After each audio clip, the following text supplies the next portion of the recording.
وإذ قلنا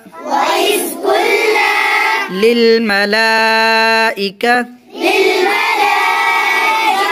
اسجدوا لآدم فسجدوا إلا إبليس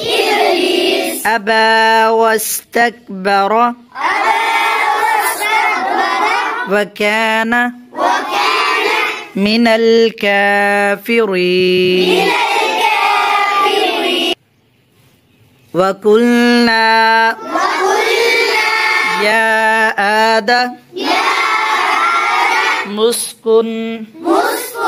أنت وزوجك الجنة وكلا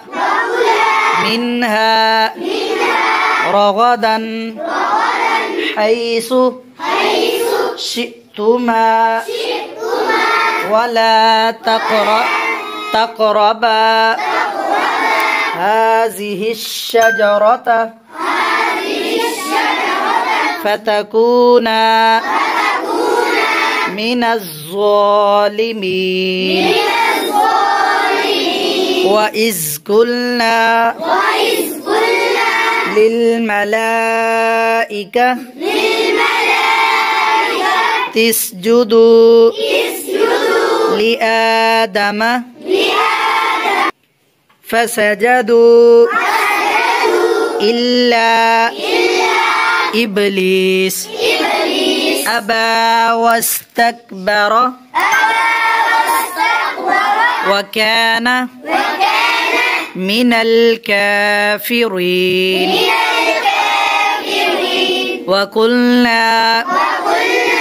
يا آدم مسكن أنت وزوجك الجنة وكلا منها رغدا حيث شئتما ولا تقربا هذه الشجرة فتكونا من الظالمين